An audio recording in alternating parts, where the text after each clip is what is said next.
नमस्कार साथियों। तो हम कल डिस्कस कर रहे थे ह्यूमन राइट्स, जिसका हमने पार्ट 1 खत्म कर लिया था। E4 okay, contemporary function in education, BEd के आपके नॉलेज एग्जाम के लिए बहुत ही इंपॉर्टेंट है। तो पहला पार्ट आपको समझ में आया हो, तो आज हम 13 आर्टिकल खत्म कर लिया था। आज 14 से खत्म करें, 30 आर्टिकल खत्म कर लेंगे। सही है।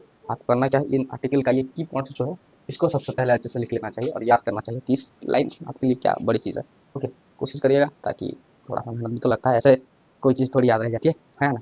थोड़ा सा समझ के, हमारे ही राइट्स हैं तो हमको पता ही तो होना चाहिए। इट्स अबाउट ह्यूमन राइट, हमारे ह्यूमन बीइंग। सो आपके अधिकार क्या क्या है ये तो आपको पता होना चाहिए। ओके, इसमें याद रखने वाली ऐसी कौन सी चीज़ है ना। तो देखिए, पढ़ते हैं article 40, right to asylum in other country from prosecution. Okay, समझ में आया। Okay, right to asylum in other countries, किसी और कंट्री में। ओके, अब मैं कोई प्रताड़ित नहीं कर सकता, मैं कोई प्रोसिक्यूशन नहीं कर सकता, है ना। हमारे ये अधिकार है कि हम दूसरे देश में जाके भी एंजॉय कर सकते हैं। ओके, हम अगर चाहूँ, मैं जाके लंदन घूम के आऊँ, ऐसा नहीं कि मैं लंदन गया वहाँ पे मेरे को गोली मार के निकाल दिया या फिर कहीं जेल में डाल दिया, ऐसा नहीं हो सकता। It's the human right to can move any country. Okay, freely. क्या लिखा है, everyone has the right to speak to enjoy in other country as long from the prosecution. Okay, तो एंजॉय करने का, घूमने का, फिरने का सब हक है ना। दूसरा article 15, right to in nationality and freedom to change. Okay, जातीयता, नेशनैलिटी हर किसी के पास। ओके, अगर जैसे कि हम अगर बात करें, ये हमारे बहुत ही बड़े साइंटिस्ट थे डॉक्टर एपीजे अब्दुल कलाम। तो उनको क्या किया गया, नासा ने बुलाया, मतलब अमेरिका ने बुलाया, उनको बोला कि हम आपको नासा का चीफ बना देंगे, आप वहाँ की क्या क्या कर रहे हो, आपका उतना समझ रहे हो ना। तो उन्होंने बोला कि नहीं, मेरा तो सिर्फ एक ही चीज़ है, मेरा देश, और मेरे पास कुछ है नहीं। अगर मैं मरते दम तक उसके काम में ना आया तो किसका, इट्स द नेशनैलिटी, है ना। तो हम किसी को फोर्स नहीं कर सकते कि वो अपना देश को छोड़ के हमारे देश के विकास में लग जाए, ये नहीं हो सकता। ओके, समझ में आया।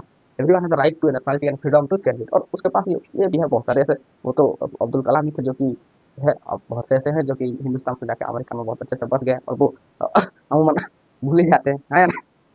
Next article 16, right to marriage and family. Okay, marriage, बहुत सारे ऐसे केस देखे जाते हैं कि माँ बाप के दबाव में ओके लड़की आइदर शादी करेगी नहीं तो सुसाइड करेगी। ओके, आइदर वो गेट मैरिड और गेट करें सुसाइड। ओके, छोड़िए, देखते हैं वो लेकिन वो उसका अधिकार है, वो चाहे, वो अगर चाहे तो किसी भी रिलीजन, कास्ट और रेस, किसी भी, हम मना नहीं कर सकते। वो एक आदमी है, उसकी मर्जी है, वो शादी करना चाहता है किसी और देश के लड़के या लड़की को, तो करना चाहिए। हमारा तो यहाँ गाँव में यह बकरा खड़ा हो जाता है। लेकिन सबसे बड़ी बात, अगर आप राइट्स का, आपका राइट अगर आप फुल एंजॉय करना चाहते हो, तो आपको पहले इकोनॉमिकली स्ट्रांग होना चाहिए होगा। ओके, एक आदमी आईएएस है और उसकी लवर अगर आईपीएस है, तो कौन रोकेगा हमको, वो चाहे किसी भी कास्ट के हो, किसी भी देश के हो, कोई कुछ नहीं कर सकता। लेकिन गाँव में आप है ना, और सिचुएशन ऐसी है कि वो एक मिडिल क्लास है, वो आप एक मिडिल क्लास है, तो आपका जिंदगी में नहीं हो सकता शादी। ओके, सही है, तो दूसरा जन्म लेके आना पड़ेगा। That's the thing, that it is your right, but you can not get through it because of the social environment or any other condition. So let's read it. Right to marriage and family. Men and women of full age without any limitation due to race, okay, race, nationality or religion have the right to marry and found a family. Okay, किसी भी जगह पे अपना family बना सकता है। Okay, any race, बहुत सारे ऐसे कैसे होते हैं कि हमारे फॉरेन से शादी करते हैं, फॉरेनर से शादी करते हैं और वो सुखी जीवन यापन करते हैं, उसमें कौन सी बड़ी बात है ना।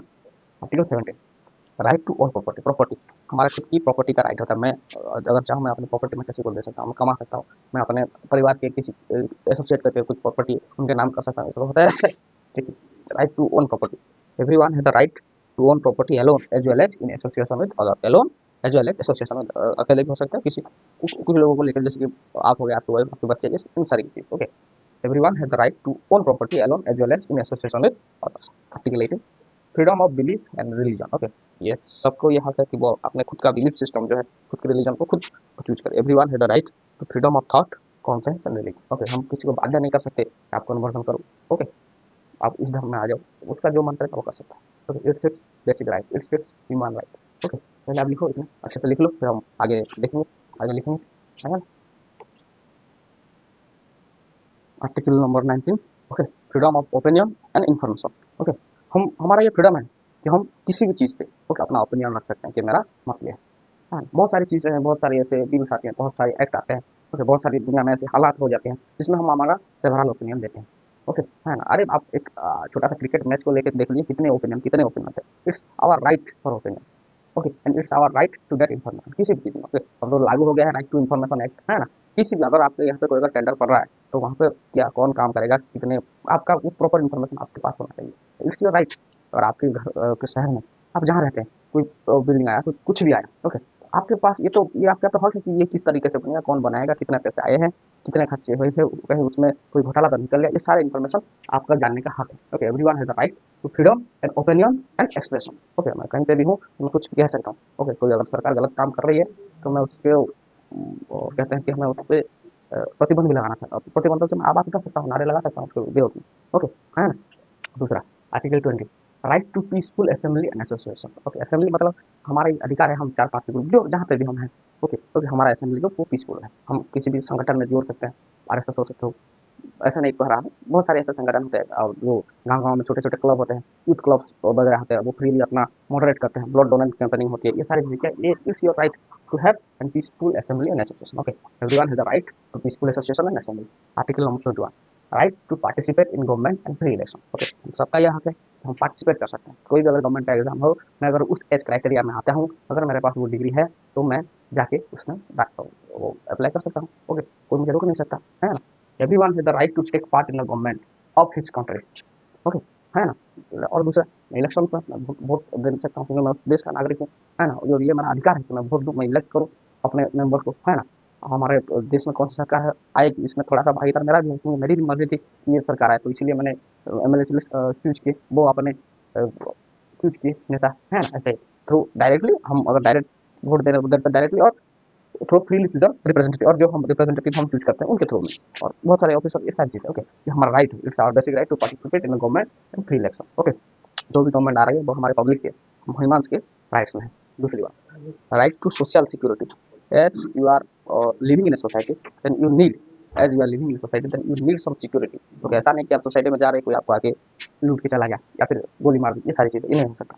Okay, right to have social security, everyone as a member of the society has the right to social security, has the right to social security. उसके पास सोशल, अगर मैं किसी सोसाइटी में हूँ, तो हमारे सोसाइटी का भी ये महत्व है कि हम, मेरे घर में चोरी ना हो, कोई डकात ना डाले, कोई आके मर्डर ना कर दे, ये सारी चीज़ें, है ना। It's our social security. अगर आप कहीं जा रहे हैं अपनी सोसाइटी में, अगर आप सेफ नहीं हो, इसका मतलब समझ रहे हो ना, टेरर अटैक हो रहा है, तो it's dealing our human rights. Okay, article 23, right to desirable work. Okay, मैं जिस काम को करना चाहता हूँ, ओके, उस काम में मैं, ये मेरा हक है। या मैं आपको ये बात आज बता देता हूँ कि देखो यार, बहुत सारे लोग बहुत ज्ञान नहीं है ना। आपके टीचर होंगे, आपके गुरुजी होंगे, आपके माता पिता, आपके भाई दोस्त, बहुत सारे लोग बहुत से काम करोगे, ये कर लो तो चमत्कार हो जाएगा, वो कर लो तो नमस्कार मिल जाएगा, लेकिन आप वो काम करो जो जिसमें आपका दिल लगता हो, है ना, जो काम को आप मन से चाहते हैं। और दूसरी बात, अगर एक बार उस काम में उतर गए तो पीछे मुड़ने का देखना नहीं, क्योंकि वो आपके मन का काम है ना। अगर आपको खेलने में मज़ा आ रहा है ना, तो सूरज के उगने का इंतजार मत करो, सूरज उगने से पहले जूते वूते पहन लो और दौड़ो जाके, क्योंकि वो आपका मन का काम है, वो आपका दिल का काम है, तो दिल लगाकर फिर से आपको करना है ना। छोड़िए वो बात। Okay, right to desirable market, जो आपको चाहिए वो आप वो करोगे तो आपको पीसफुल रहेगा ना। देन जॉइन ट्रेड, और आप किसी भी ट्रेड यूनियन का जो हो सकता है वहाँ पे आप ज्वाइन हो सकते हो। मेरा पहले लिखो, फिर हम आगे बात करेंगे। Okay, article 24, right to rest and leisure. Okay, ये आपका अधिकार है जो कि आप हमेशा हर दिन करते रहते हैं, है ना। Right to rest and leisure. Okay, काम करते करता गया हूँ, आज रेस्ट लूंगा, होता है ना संडे के दिन कैसे, आज तो संडे है यार, कौन उठेगा आराम से, आज हम सोएंगे, आराम से मूवी देखेंगे, होता है ना, है ना। और क्योंकि दूसरे दिन आपको पढ़ना होता है, कॉलेज जाना होता है, टास्क असाइनमेंट एग्जाम का प्रेशर, कितने सारी चीज़ें हैं, है ना। तो फिर देखिए, ये आपका रेस्ट भी है। ओके, आप अभी तो स्टूडेंट है, जब आप एम्प्लॉय होंगे किसी कहीं पर अगर काम कर रहे हैं, तो आपको ऐसा नहीं कि हर दिन लगातार काम करता रहे, कोई छुट्टी भी दो, है ना। और ये होना चाहिए ना, पेमेंट होना चाहिए। देखिए पढ़ते हैं, right to rest and leisure, everyone has the right to rest and leisure including a reasonable limitation of working hour। ऐसा नहीं कि मैं एकदम 16 घंटे काम कर रहा हूँ किसी को एक दिन, नहीं हो सकता। Okay, at least 6 to 8 hour. Okay, जो कि बेसिक ह्यूमन आके काम करेगा, अच्छे से करेगा, और वो उसके बाद अपना दिन देखेगा, है ना। और उसी उसके काम के बदले उसको करना क्या दिया जाएगा। अगर वो थोड़ा एक्स्ट्रा टाइम दे सकता है उसको, अगर पैसे की जरूरत है तो वो एक्स्ट्रा ड्यूटी करे। ओके, है ना, एक्स्ट्रा आवर करे। देखिए, everyone the right to rest and leisure, including reasonable limitation of working hour and periodic holiday with pay।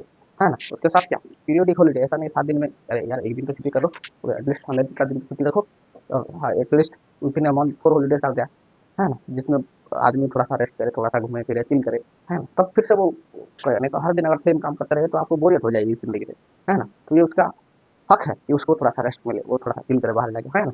हो गया आर्टिकल 24, आप तो ये करते रहते हैं, है ना। Article 25, right to adequate living standard. Okay, ये मेरा राइट है कि मैं अपना स्टैंडर्ड ऑफ लिविंग को बहुत इंप्रूव कैसे करूँ। ओके, मैं पैसा कमाऊँ, अच्छे से रहूँ, अच्छा खाना खाऊँ, अच्छा पोशाक पहनूँ, अच्छे से सोसाइटी में रहूँ, है ना?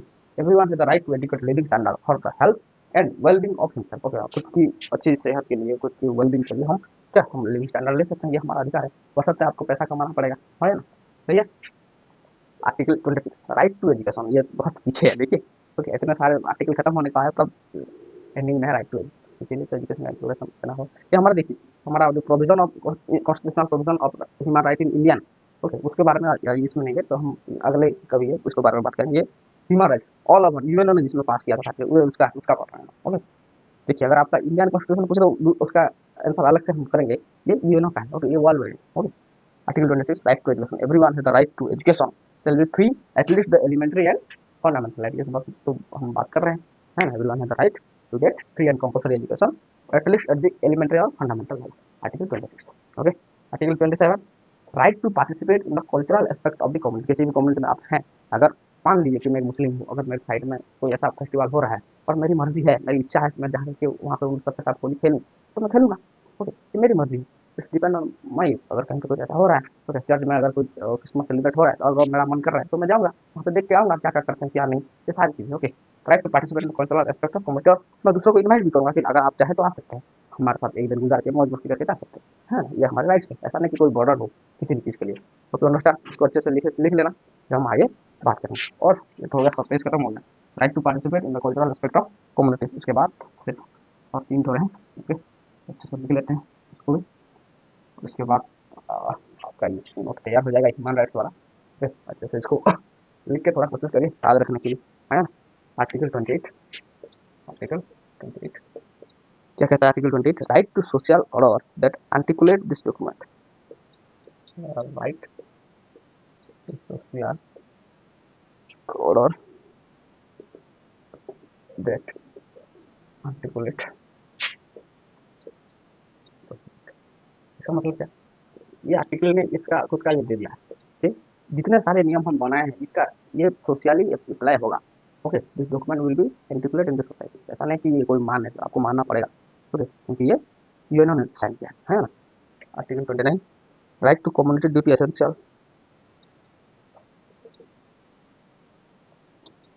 Right to community duties essential to free and freedom, free and freedom. Article 30 last है freedom of state and personal interference, freedom of state and personal interference